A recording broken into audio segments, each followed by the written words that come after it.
Depleted uranium, the Gulf War.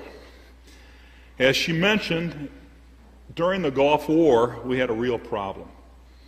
I'm a longtime military officer. I've been in the military since 1967.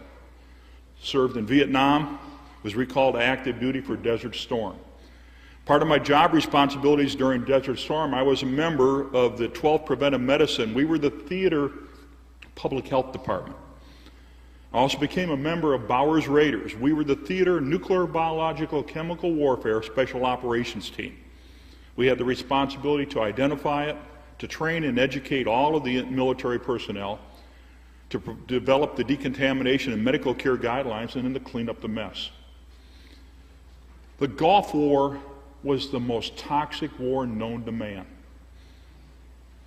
The United States, back in the 80s, deliberately and willfully provided Iraq with the weapons of mass destruction that we are about ready to go to war over today. That is all verified in the United States Senate report, provided called the Regal Report. You can obtain that on the traprockpeace.org website. The other thing that happened is once we knew where it was and we went to war, we had to make a conscious decision. We made a conscious decision at the command headquarters that we would blow up Iraq's weapons of mass destruction in place, as chemical, as biological, as nuclear. That's verified in Schwarzkopf's autobiography on page 390. We made that decision in December of 1990. The purpose was to destroy it where it was rather than for him to release it substantially back on the coalition forces as we went to war. Ladies and gentlemen, when we go to war, the purpose is to kill. The purpose is to kill the enemy, every single one of them. That is part of war. As a consequence, in preparation for war, or to ensure that we win the battles, the United States made a deliberate decision that they would use depleted uranium munitions, as they're called. In 1990, when I was deployed to the Gulf War, I didn't know a thing about depleted uranium munitions. Well, that's 20 some odd years after I initially went into the military. In December of 1990, I received a letter via the United States mail into a combat zone from the Pentagon, from the senior health physicist for the U.S. Army, saying, you better think about depleted uranium. And I go, what's that? I've never heard of it. Did not know. We went to war. We're blowing up all the chemical and biological stockpiles that Iraq has. This is like hitting an ice cube with a hammer. All that happened is it came back on all of us. It came back on the Iraqis, the Kuwaitis, and the Saudis. We misused pesticides beyond belief. Toxic industrial chemicals. You're moving a city, a giant military force, and they have to use all of that stuff. So all that stuff was released and came back on everybody. We had immunizations, the anthrax vaccine, that contains squalene instead of alum as the adjuvant. And this adjuvant is what gets the site ready for the reaction to make it safe again, so that the antidote in the immunization will work. But squalene affected the immune system. We had food and waterborne illnesses all over the place. They lit off the oil well fires, and we had incomplete combustion byproducts, massive byproducts, inorganic, organic, heavy metals, and everything coming out of the oil wells, and we breathed that in. It was a toxic war, a toxic mess. And then depleted uranium came along. During the Gulf War, the United States fired over 350 tons of munitions containing uranium-238. 350 tons.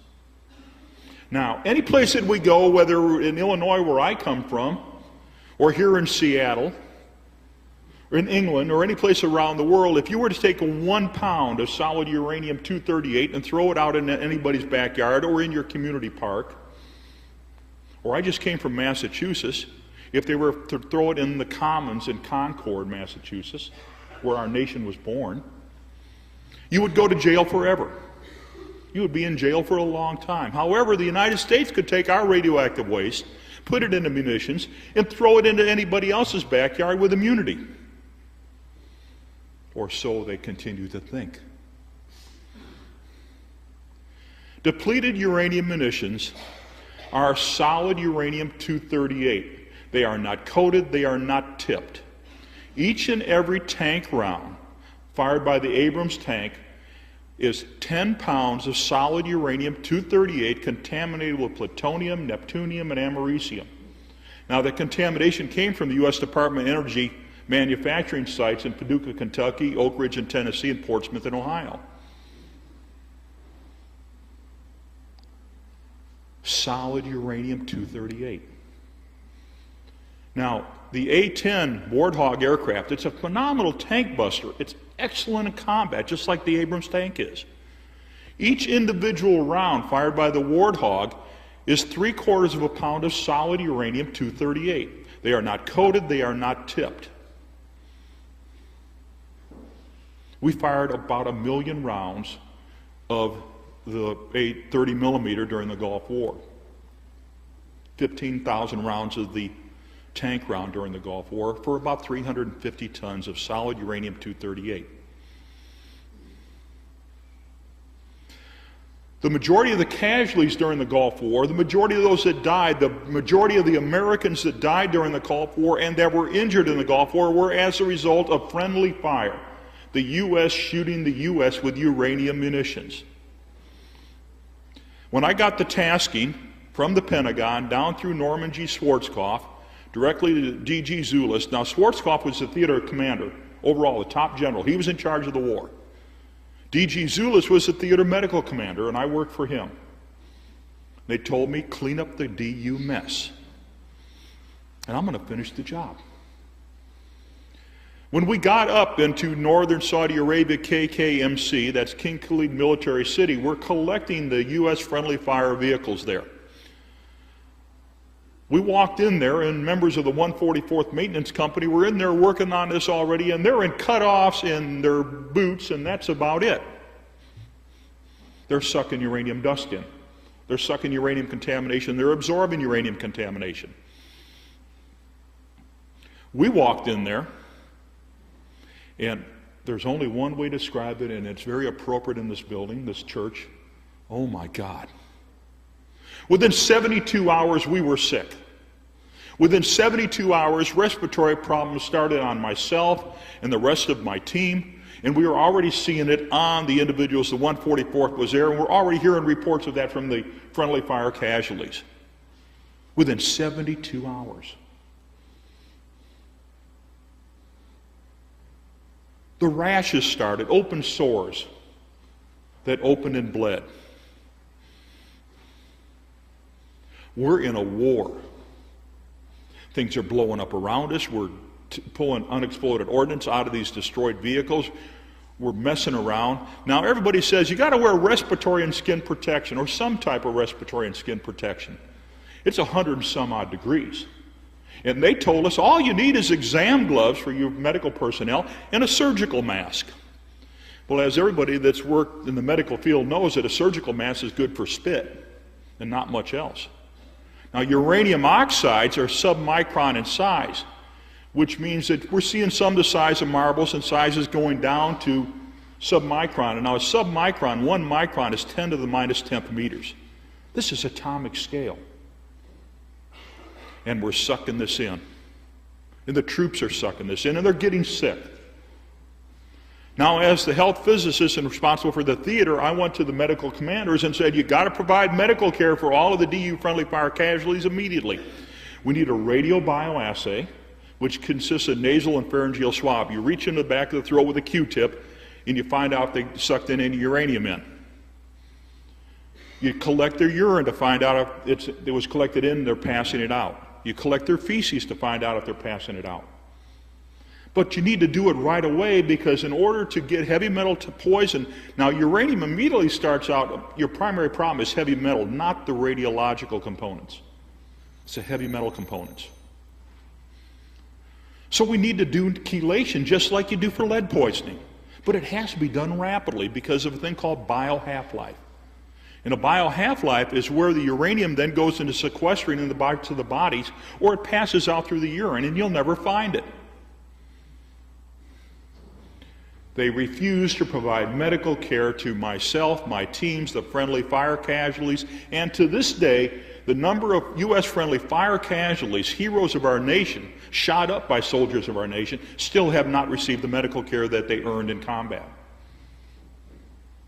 We've still not all received the medical care we earned in combat. Myself and our team got sick within 72 hours, much less the friendly fire casualties. I'd go to the commanders of units that had the friendly fire casualties and said, provide them medical care, they have uranium poisoning. They never got it. Mr. Jerry Wheat, friendly fire casualty, a very good friend. His father discovered it years later. His father was a scientist at Los Alamos, went had a Geiger counter and find out that, oh, my son's hot for radioactivity. Geez, it's the shrapnel that they never removed.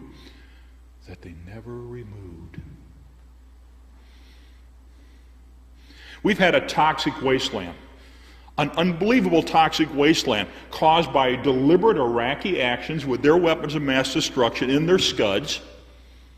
I've had 32 Scuds come in over my head and blow up.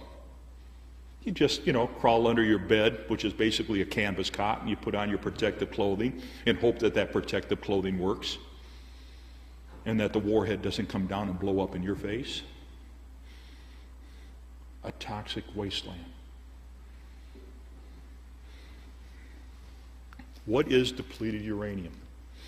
Depleted uranium is uranium-238. It is the byproduct, chemically known as uranium hexafluoride, when we remove the fissionable components, that's uranium-234 and 235, to make reactor fuel and atomic bombs.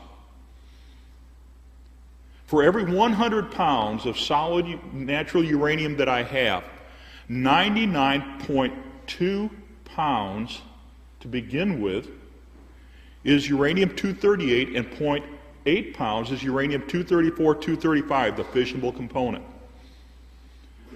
When you go through the processing system, what you end up with is for every 100 pounds of solid uranium that you now have, you have 99.8 pounds of uranium-238 and 0.2 pounds of uranium-234 and 235. That is known as depleted uranium. Ladies and gentlemen, there is nothing depleted about it. Nothing depleted about it at all. Now, they keep saying, when you see a government report, they say it's 40% less radioactive than the other stuff. What they forgot to do is write down the other part of the paragraph that I put down for them. The alpha emissions. Uranium gives off three primary emissions. Alpha particles, which are the helium nucleus, 2 protons and 2 neutrons. These are massive particles. When they get into tissue, cause tremendous ionization damage to tissue. Absolutely rip it apart. And then you have the gamma particles, but those are outside, and there's not a whole lot. They're very small, pure energy. And then the beta particles, like an electron. That's what runs around in our electrical wires and provides us electricity. But when you change the proportion of uranium-238 from 99.2% or 99.2 pounds per 100 up to 99.8 pounds per 100, guess what? The alpha emissions increase proportionally. So when you get the uranium-238 in your body, no wonder we all got sick. A toxic wasteland, a deliberate use. I think that should clear it up. The other thing, too, with uranium munitions, ladies and gentlemen, they are not coated, they are not tipped, as I mentioned before. They are not coated, they are not tipped. You continuously see report after report where they say, well, the munition's coated and tipped like there's some steel or lead in there and the uranium's on the outside. It's not. It's solid uranium-238. 10 pounds per round for the tank and 3/4 pound per round for the A-10. Yes, sir. There is no coating. Absolutely.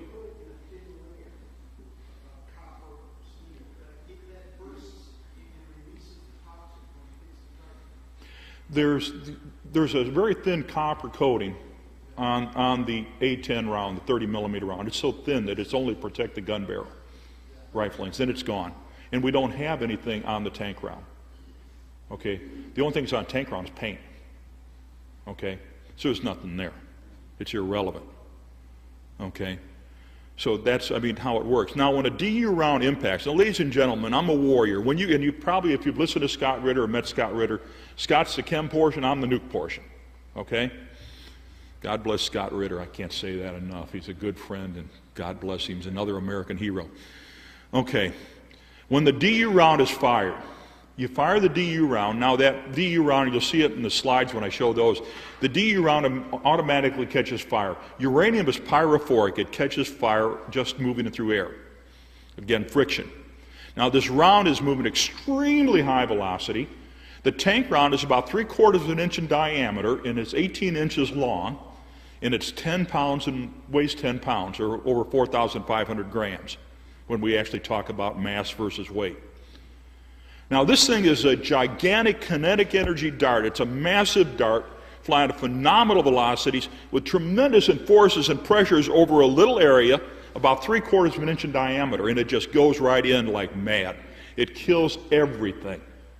Inside the vehicle, you have spalling. The uranium is coming off, so what you see inside would be if I took a whole handful of BBs, ignite all these BBs, or ball bearings, throw them at extremely high velocity, and they're going through this vehicle at unbelievable forces, and anything that's inside ignites, anything that's in there blows up, anything that's in there dies. Now, you can have survivors in some vehicles. It just depends on where they were and how many rounds hit it, and where the shrapnel went. It's a firestorm. It's a firestorm within the vehicle, beyond belief. Now, some of you have seen this and seen the videos where I show exactly what it looks like inside the vehicle on impact. And ladies and gentlemen, it's pure hell.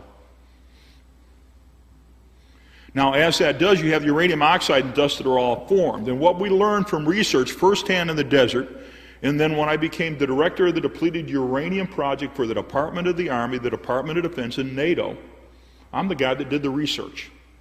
They told me to figure out how to use this in a war. And as a smart Army officer, I said, yes, sir, I'm going to go along and I'm going to try to figure out how to use it, because when you go to war, the purpose is to kill. Ladies and gentlemen, the purpose is to kill. You need to understand that. So as we did this, we get out there and find out that the uranium dust and oxide surrounds the area right around inside the tank and around the tank, solid for 25 meters, about 80 feet. You must have full respiratory and skin protection to go near there, which means that you need to wear what we know as a gas mask and some type of clothing to protect your skin from getting it on. No question. The U.S. Army's own training manual, Common Task Training, specifies that they must do that. We know from research that once the uranium dust impacts, it will settle out in about 30 to 45 minutes, but the minute you come in or step in again, it's resuspended. It'd be like taking a whole pile of talcum powder and throwing it on your table, on your desk, and hitting your hand. It goes up, it stays airborne, it comes down, and you can breathe it in and suck it in continuously until it is physically removed and properly disposed of. We worked on this for 3 months. It took our team, approximately 100 individuals, primary individuals, 3 months to clean up 24 depleted uranium U.S. friendly fire vehicles that were destroyed in combat. Now, we buried a whole bunch over in the desert with the human remains that I couldn't pull out. Had to download unexploded ordnance and all the other hazardous materials on these things. And our team got sick right away. And ladies and gentlemen, the first cancer started within 8 months, and the first cancer death within 2 years. And the last one died last January. And it continues. I had a father and son. The individual that distributed all the depleted uranium munitions during the war, a very good friend of mine, his father was also with us and helped clean up the mess. The father's already dead from lymphoma. Too many of my friends are dead from lymphoma. Too many of my friends are dead from all of these health effects. Depleted uranium munitions on impact are an awesome weapon. And therefore, as a consequence, the United States deliberately and willfully told us as early as 1991, when we were specifically tasked to clean up the mess, that no matter what, they were going to use the depleted uranium munitions. They were going to use the depleted uranium munitions. The famous Los Alamos Memorandum was sent to me in March of 1991 after I was tasked to clean up the depleted uranium munitions in the war. And I want to read this memorandum very specifically and quote from it so that you understand what is happening.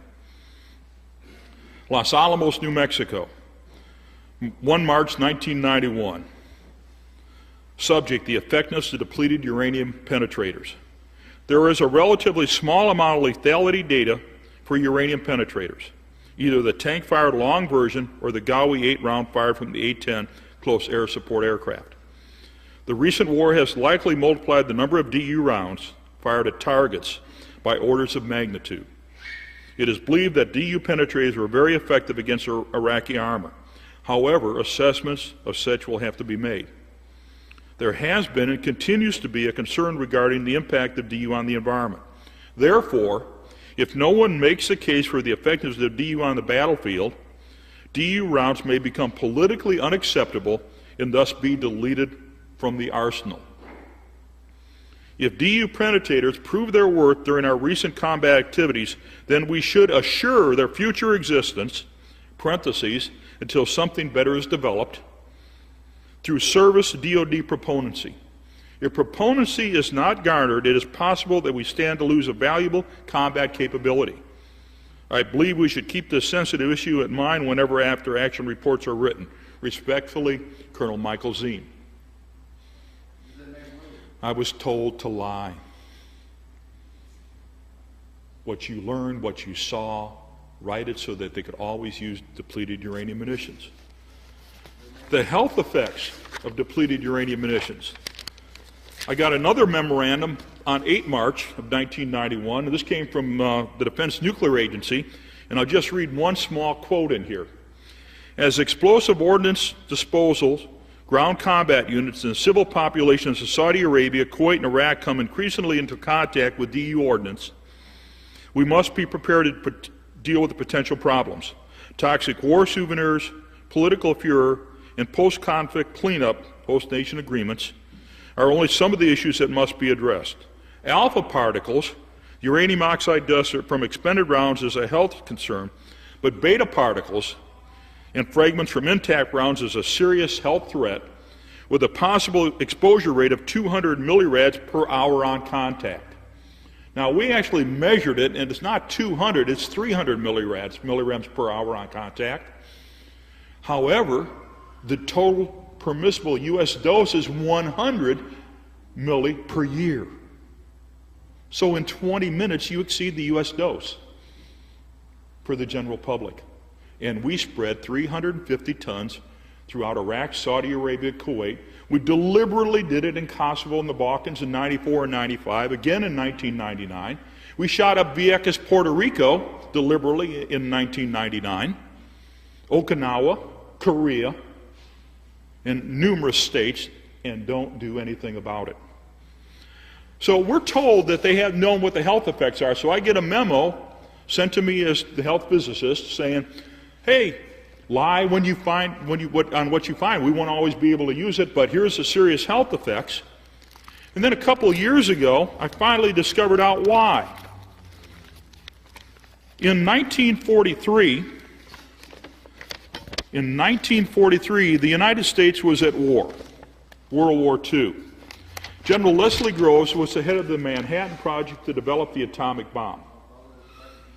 And at that time, some of the greatest physicists in the history of the world, Conant, Compton, and Urey, sent a letter to General Groves, and they recommended that the United States deliberately use radioactive materials in uranium to contaminate air, water, and soil, to cause the respiratory, the blood, the cancers, the gastrointestinal, all of the effects that we encountered on myself, within my team, and all the friendly fire within 72 hours in the Iraqis, okay, and all over the place. So it was known all the way back. No wonder the Defense Nuclear Agency March 8th memo said it's a serious health threat. It's not a question.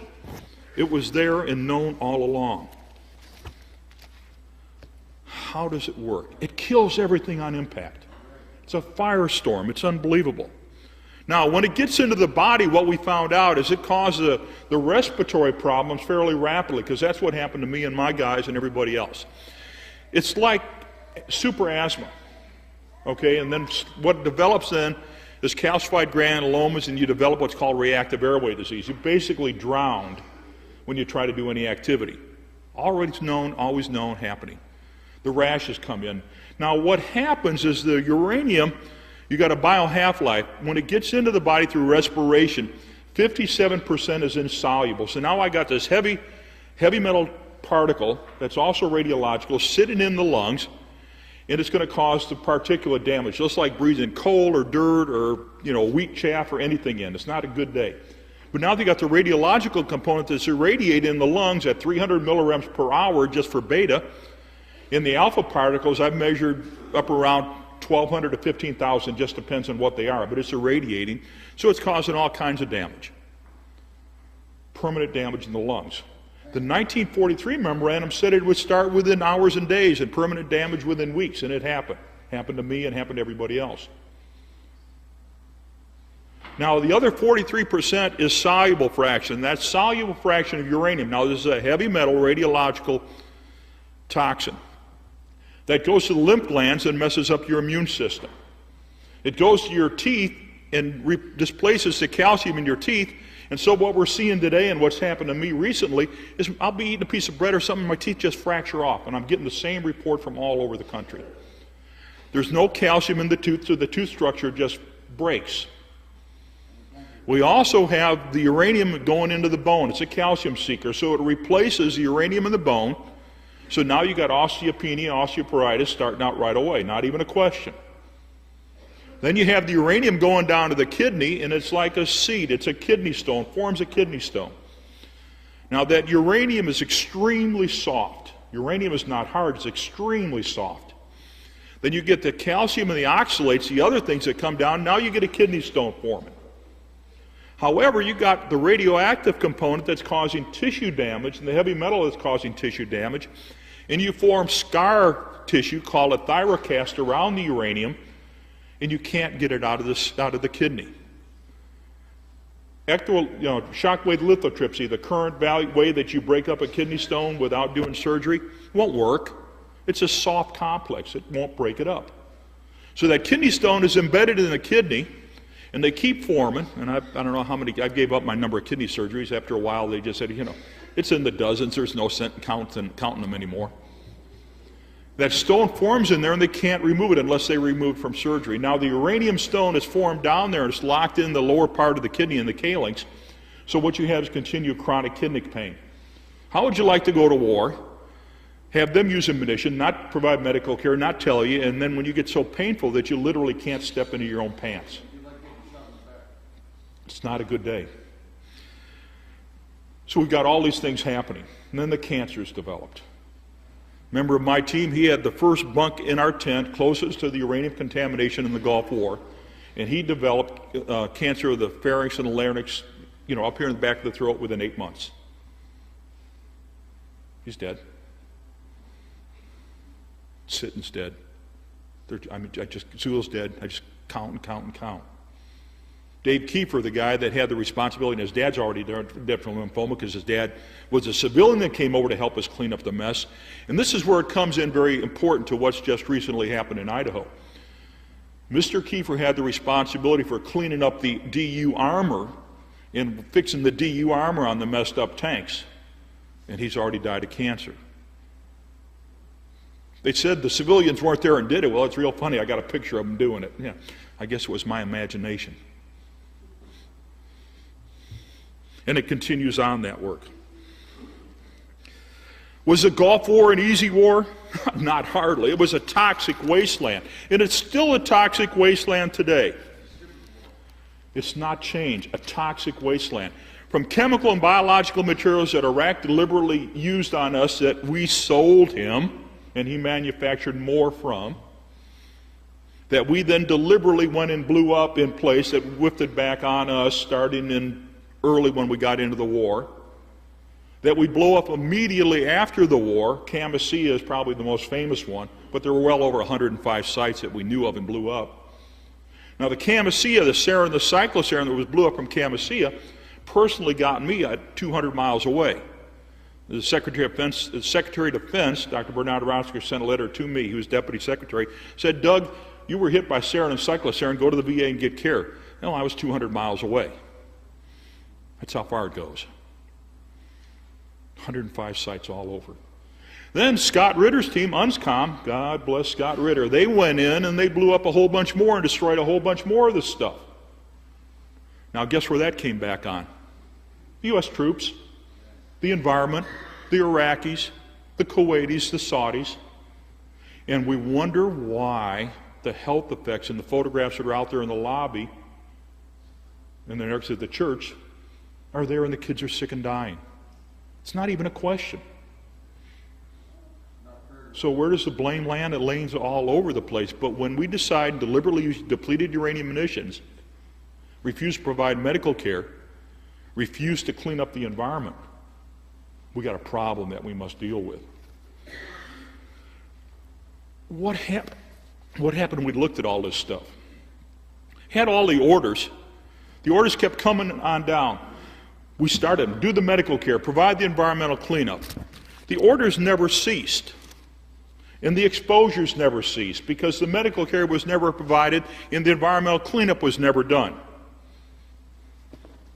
One of the most disturbing facts that's happening right now, ladies and gentlemen, and I'm glad to see veterans in our audience today because, again, they help protect our freedom and that's what it's all about.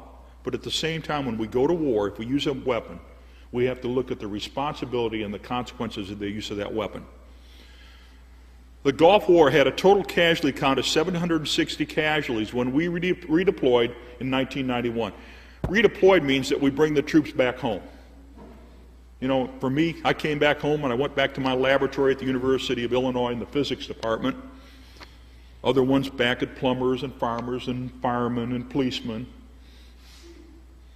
Today, ladies and gentlemen, a firm casualty count from Gulf War I, which was the one-year period, basically August of 1990 through the fall of 1991. These are the individuals who are actively involved in combat or the cleanup. The casualty count, those that have received Department of Veteran Affairs disabilities, that means service connection, for injuries and illnesses caused during combat, has gone from about 463 injured and ill to 159,238. Now this doesn't include mine because mine came after this number was released officially. And over 8,000 dead. I went from 294 dead to over 8,000 dead. I went from 463 injured and ill as a direct result of combat to over 159,000. Ladies and gentlemen, the Gulf War is the largest friendly fire incident in the history of warfare. And depleted uranium is one of the primary culprits. That's hard to say because I'm an Army officer that was tasked to clean up the mess. Now, we didn't stop deploying troops over there, ladies and gentlemen, and troops are still going over there, and they're about ready to go over there again into a toxic wasteland. Since 1991, we continued to send troops over to the Gulf region, to Iraq, Saudi Arabia, and Kuwait. The number of casualties now from the extended Persian Gulf War, ladies and gentlemen, the individuals that have been awarded disability from the United States Department of Veteran Affairs for service-connected injuries in the Persian Gulf is 250,000. 1/3 of the force that went to the Gulf War is now under disability because of the health effects of this toxic wasteland of depleted uranium munitions. We knew the criteria for what happens, that you need medical care. If you're in and around a vehicle that's struck, if you're in and around working any of the uranium munitions that's burned, any of the residue, the smoke, if you're working around the stuff as our friends over in Idaho did, working with the armor and everything, you need medical care. That directive was issued on June 8th of 1993. It was reissued in August of 1993 by General Eric Shinseki. Ladies and gentlemen, General Shinseki is the general that's sending the pride and youth of your community to war again within weeks. And he directed that medical care be provided, training and education be done, and environmental cleanup be done. And it's not been completed. In October of 1993, when we were going to use uranium munitions in Somalia, ladies and gentlemen, Africa, we got it stopped, but they specified exactly what criteria for exposures were supposed to receive medical care, and it never has happened. By my count as the investigating officer during the Gulf War, I had a little over 123 individuals that lived in friendly fire through depleted uranium munitions impacts. I had another 250 total involved in all of the cleanup and everything else after the war, known exposures. The United States Department of Veteran Affairs in Baltimore, Maryland, just up until recently, had only provided care for 33 individuals, not even 1/4 of the friendly fire that survived. In the last count I had, it was up to 60 of us. Now, they've had me up there one time, but the doctor in charge up there never returns any of my phone calls at all since 1999. Doesn't return phone calls to my physician at all, even though myself and my guys are sick. A little over a week ago, I called Dave up down in Alabama, and I said, "Hey, Dave, you getting your medical care yet? What's happened?" He said, "No, they haven't given it to me yet." The number 2 man on the whole thing has still not received medical care, and he's very sick. The orders have been repeated over and over and over again, and it's never been complied with, and they don't have any intention of complying with it because, ladies and gentlemen, as the Los Alamos Memorandum directed, when you find the findings, you lie so that we can always use this in warfare because it's an extremely effective weapon. Not a question of the health effects, not a question of what needs to be done, but it just goes on. In 1992, the United States Senate ordered the United States Army Environmental Policy Institute to, quote, conduct a study on the health and environmental consequences of depleted uranium on the battlefield, remediation technologies which might be developed, and the ways in which toxicity of depleted uranium might be reduced. Please note that depleted uranium is fully supported by the Army as an item that gives the American soldier the winning edge on the modern battlefield.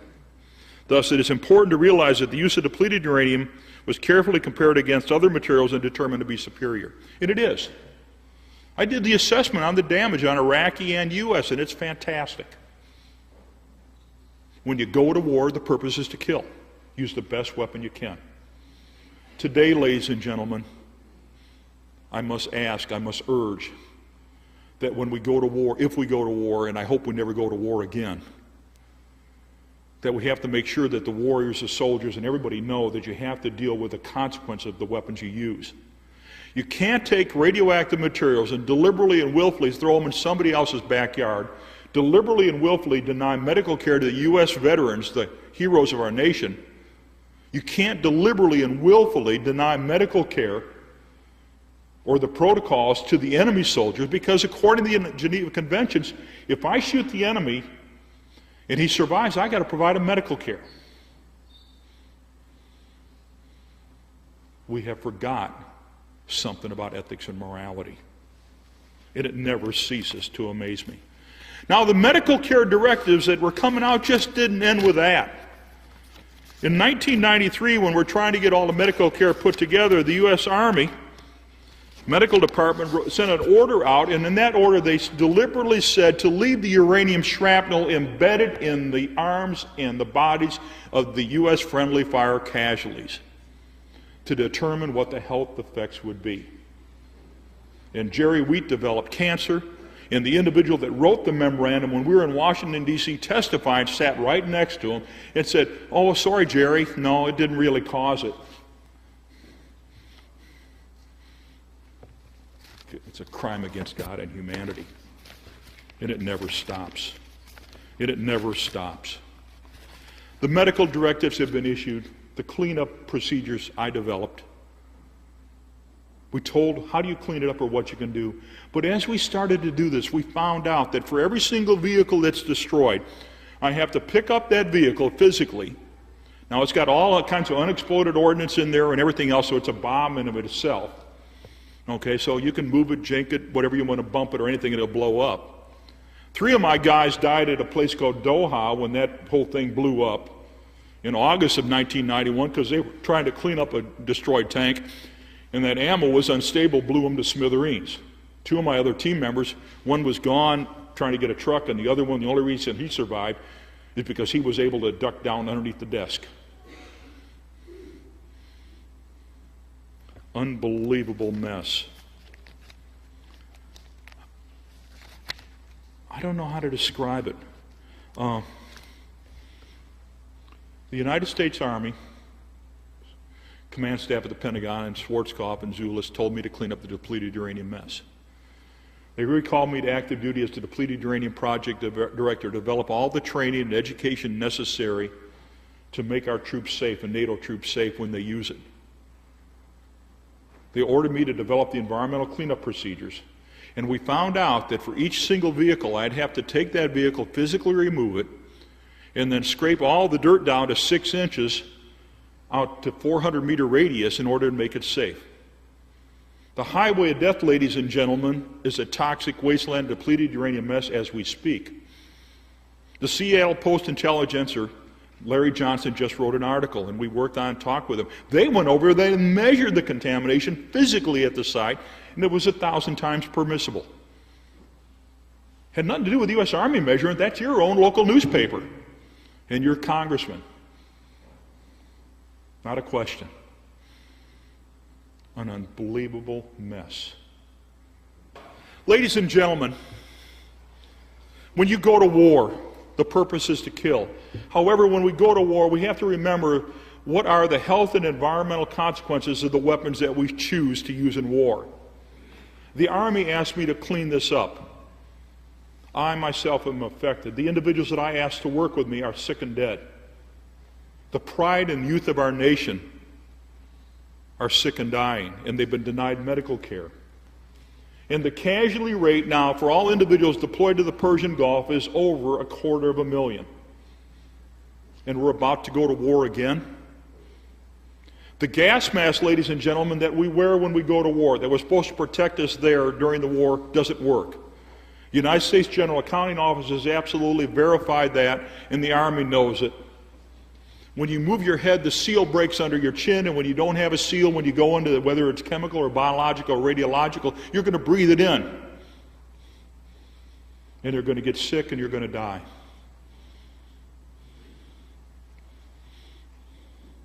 A little over a year ago, last summer, in June, I was invited to the United Nations UNESCO Child and the Family Conference in Athens, Greece, to discuss the effects of war on children. The United States and England were the only 2 nations that refused to participate in the conference. Arrogance, ladies and gentlemen. The conference was about the effect of war on the child. We're in the most appropriate place today. 2,000 years ago, it was said, "And a child shall lead them." And my hope and dream for all of you in the world is that peace will come. And maybe the prophecy will be refilled again, "And a child shall lead them." But if the children are dead due to the consequences of war, the refusals to deal with the health and environmental consequences of the use of disastrous weapons, where will the child come from? Where will be that child that will lead us to peace? Thank you.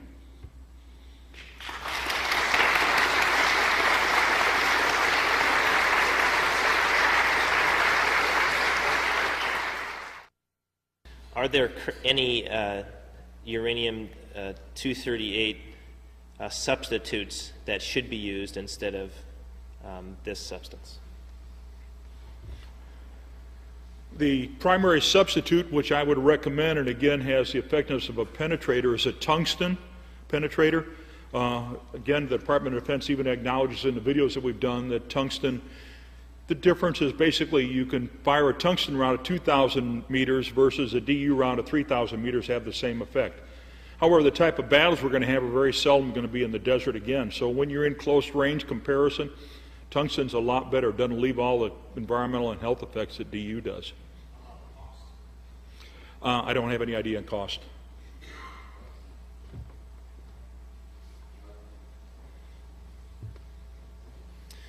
John Stanford was the former superintendent of Seattle schools and former general in charge of supply during the Gulf War. He died a few years ago of cancer. Do you think he could have been a victim of depleted uranium? I don't know the individual. However, with all the host of exposures we had during the Gulf War, you'd have to go back and do assessment and find out what his health effects were, where he was in the Gulf War. But he came back sick and died from the Gulf War. More than likely, yeah, that's what happened. Was it DU? I don't know. Depends on whether or not he had the exposures downwind, in a vehicle, in equipment, cleaning it up. But there's so many exposures we can't separate out. That's one of the problems with the medical evidence. We're not in a laboratory. We're not in a hospital. We're dealing with reality. And the reality is, if you see something wrong and you find it, that you got the exposures, you can make an estimate, but you can't prove it. The Department of Defense wants everybody to prove whether or not they were exposed and that their health effects come from that. Unfortunately, in a war, you can't do it.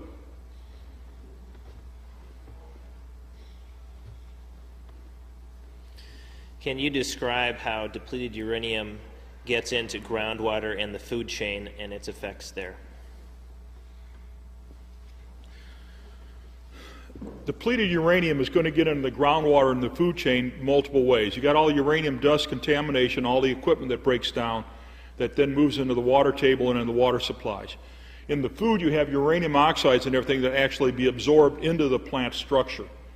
Now, one thing that we do know, the United States Army's Common Task Training specifically states that uranium contamination will make food and water unusable.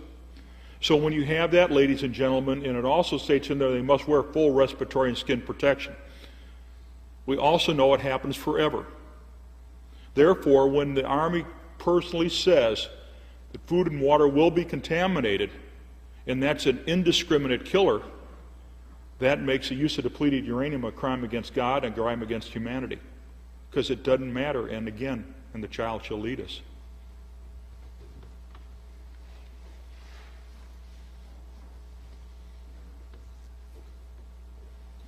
Has Gulf War syndrome finally been recognized as a toxic illness? No. Gulf War syndrome has been not recognized as a toxic illness, and the reason is, if they have to acknowledge what happened to all of the veterans during the Gulf War and since the Gulf War, then they have to acknowledge that the same thing happened to the civilians. And the civilians, the women and the children, and everybody else don't deserve this. The non-combatants don't deserve it. So no, they don't want to recognize it. And all of us that speak out suffer massive retaliation for speaking out, for finishing our job. Again, when will responsibility happen? We got to make it happen.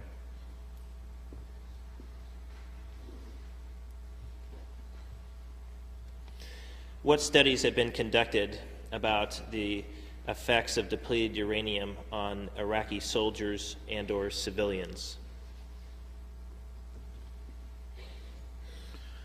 The World Health Organization has been asked numerous times to do the study. The British Royal Society has been asked numerous times to do the study. In 1999, the end of February and beginning of March, when I was appointed the Center for Disease Control, Denise Nichols and myself and others made the proposal that and Dr. Bill Baumschweiger made the proposal that they do the study.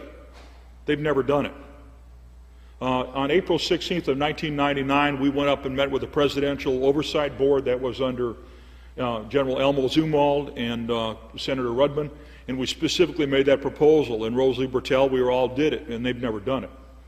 Now, Dr. Asa Durakovic and Dr. Harry Sharma have gone over, they have collected the biological samples, radiobioassays, and they have verified that the individuals over there are hot for depleted uranium.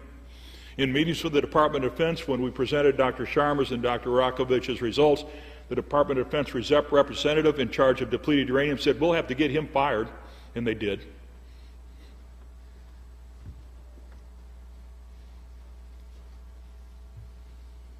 In your opinion, how many people living in areas where depleted uranium are used are affected at this time?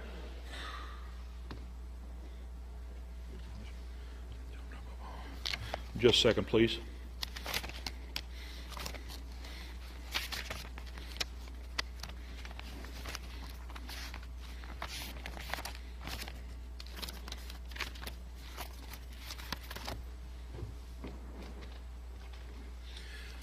The individuals affected by depleted uranium, if you're in an area, again, coming back to the criteria for exposures, okay, and I've got to pull that paper up again if you wait a moment.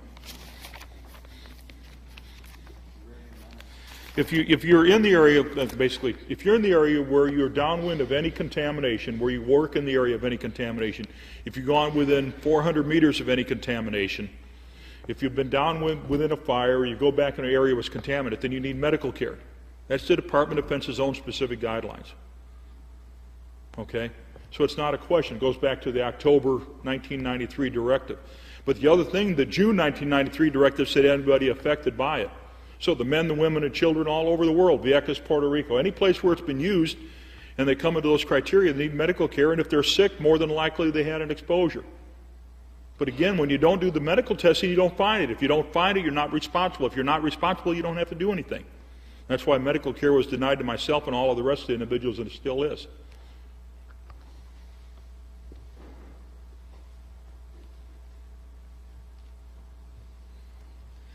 What is the status of the bill introduced by Representative McKinney to ban DU use and sale and development? Representative McKinney, and again at our urging, and I'd met with her and her staff, and we tried to get that bill in. The bill is locked in committee waiting for Department of Defense some type of comments or anything. I don't know. We need to force it all out. But remember, it's not going to be locked out. As long as the Los Alamos directive and the API directive are considered the way it goes, they're going to use DU forever. And anything that gets in the way, they're going to stop cold.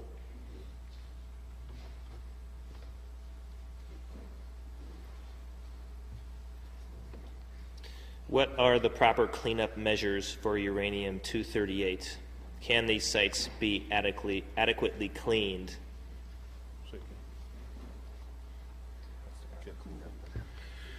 The cleanup procedures is you have to physically pick up the contaminated equipment, vehicle, or structure. But prior to do that, especially in a war, you have to unload all the unexploded munitions that are now extremely unstable. You have to remove all the hazardous materials that are out of there. Then what you have to do is either take that a facility like Barnwell, South Carolina. It's a multi-million-dollar facility. It took them 4 years to clean up 24 vehicles.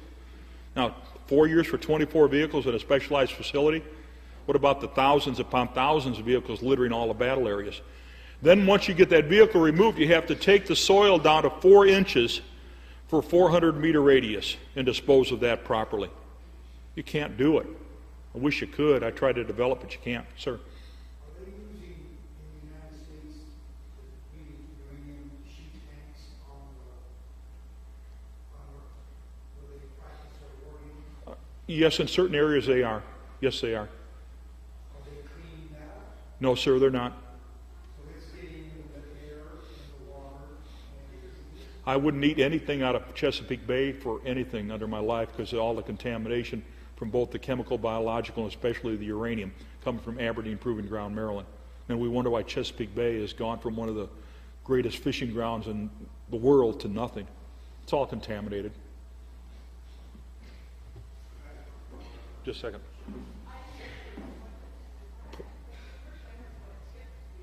I can't hear you.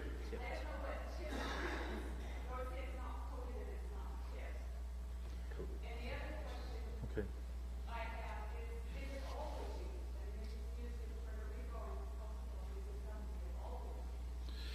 Okay, again, this is a total confusion, and the individual that started the confusion did it deliberately.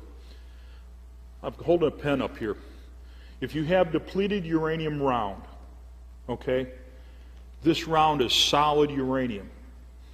It's not the tip of the pen up here, it's not the back, and it's not coated. Each round is solid uranium-238. Again, this is a thing to get everybody confused as if it's not a whole lot there. Okay? Now, in Puerto Rico, we know that they used it in February of 1999. I tried to activate my team, the one that we developed for the military, to go clean it up and get medical care. We refused that. We could not do it by the Secretary of Defense. Now, we know from conversations and emails that I've had with U.S. Navy personnel down there that they've been shooting up for a long time because the Navy personnel on the ships and in the areas where they're using it on the guns are getting sick from uranium, and they were having the same health effects. We coordinated those with Dr. McDermott for medical care. But again, that never gets out.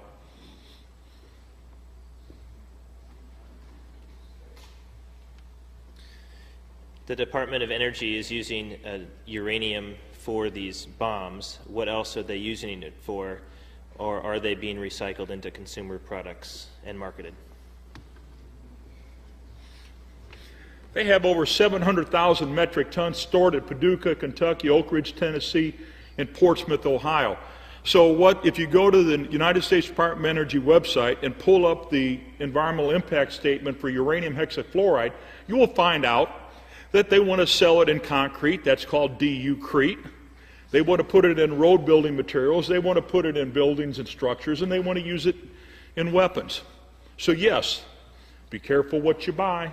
Now, the other thing that we do know and have verified 100% is, as a consequence of war, they decided to recycle the metals from combat. So the United States Navy has bought cooking pots to serve fixed food and serve food to our Navy sailors on their ships that are contaminated with uranium metal as a consequence of war and recycled. Be careful where you buy your car bumper. We had a case in Mattoon, Illinois, where they found the bumper was radioactive and it had been processed into a new bumper, and it was uranium-contaminated metal from the Gulf War, went through Japan, and got down to a bumper that was sold in Mattoon, Illinois.